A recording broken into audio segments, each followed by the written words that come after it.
My name is Caroline Walsh. I'm 35 years old, and I work as a senior marketing manager at a tech company. I've always been the dependable one in my family, the person they can count on. Over the years, I've built a nice little life for myself. I have a small but comfortable house in the suburbs, a steady job that pays well, and enough savings to feel safe. I've also always been generous with my family, maybe too generous.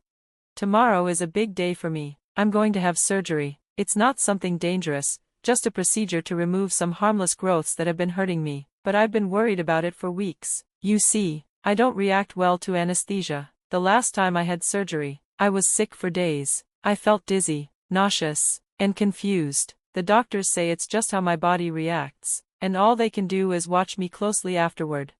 I've planned everything carefully for my recovery. I told my boss I'd be out for 2 weeks. I stocked my fridge with food, arranged for a close friend to check on me, and of course, I told my parents about the surgery and how long I'd need to rest. I thought they'd be worried, especially knowing how anesthesia affects me. As I was packing my hospital bag that evening, my phone rang. It was my mom. I felt a small wave of relief. Maybe she was calling to wish me luck or ask how I was feeling. "Hey, Mom," I said, holding the phone between my ear and shoulder while folding a pair of sweatpants. "Caroline, I've been trying to call you all day," she said in that sharp voice she uses when she's got something important on her mind. "No, how are you feeling?" Or, "Good luck, just business." "Sorry, I've been busy getting ready for tomorrow," I said, feeling a little let down. "Well, I wanted to remind you that your dad's 60th birthday is coming up soon."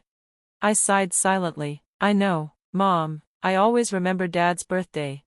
We're throwing a big party," she went on, like I hadn't said a word. "Everyone's coming, Uncle Paul and Aunt Meredith from Colorado, Cousin Jimmy from New York, everyone." "That sounds nice," I said carefully, "but I'll just be recovering from surgery. I need at least 2 weeks. Could you maybe move the party to later so I can be there?" There was a long pause. I could almost hear the irritation through the phone. "Move it?" she said, raising her voice. "Caroline, do you know how hard it was to get everyone to agree on this date? Mike can only take that weekend off work, and Jessica has her kids' school events the other weekends. Flights are booked, everything's set. Mom, I really can't be there. I'll just be out of surgery and feeling awful." "It's just a simple procedure, Caroline," she interrupted. "You're not dying." My heart started pounding. "You know I don't do well with anesthesia. I'll be out of it." "Well, we can't change the date now. Everyone's been told." I took a deep breath, trying to stay calm. "Fine, do what you want." There was another change in her voice, suddenly sweeter, almost too sweet. "Oh, and we're hoping you'll pay for the party as a gift to your dad." I nearly dropped the phone. "Wait, you want me to pay for the whole party?" "He's your father, Caroline." "Where are you planning to have it?" I asked, already worried about the answer. "The Oak Hills Country Club." I blinked in disbelief. "Are you serious? That place is so expensive. I can't afford that." "Mike and Jessica are tight on money right now. You have a good job. I can send you $10,000, but that's it, that's all I have." She laughed, almost mockingly. $10,000? That's nothing. We need at least 5 times that for the kind of party Dad deserves. Don't be stingy." Something inside me broke. "Stingy? I just offered you $10,000. You haven't even asked how I'm doing with my surgery tomorrow." "Don't be dramatic," she snapped. "It's not emergency surgery. You're being selfish. Dad only turned 60 once." "I'm hanging up now," I said, feeling drained. "I need to rest." "Caroline, don't you dare." I ended the call and sat on the edge of my bed, my hands shaking. Not even 5 minutes later, my phone rang again. This time it was my sister Jessica. "What the hell, Caroline?" she yelled right away. "Mom's crying. How could you be so cold?" "Jess, I'm having surgery tomorrow." "We know, but Dad's birthday matters too." Mom's stressed out with all the planning. Before I could answer, another call came in. It was Mike. I switched over. "Hey, brat, what's this about you refusing to help pay for Dad's party?" he barked. "You make good money. The least you can do is chip in." Then Mike's wife called. Then Jessica again. The flood of calls and messages kept coming until I was shaking with stress and anger. I turned off my phone and threw it on the nightstand. I needed to stay calm for tomorrow. The family drama could wait.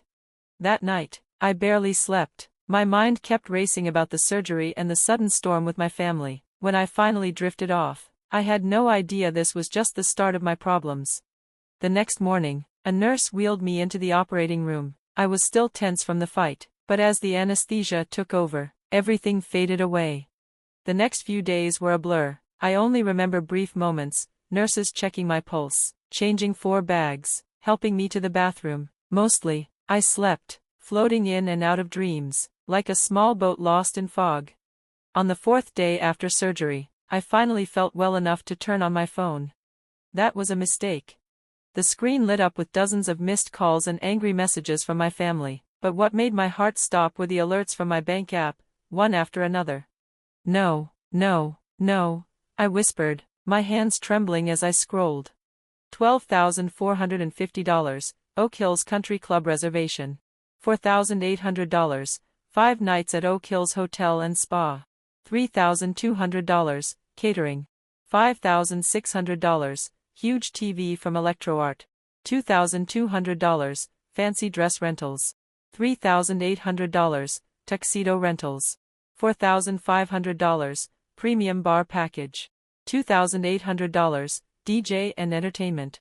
$1,800, airport transfers and limousine. $8,700, other charges. More than $50,000. My savings, almost gone. The heart monitor beeped loudly as my pulse shot up.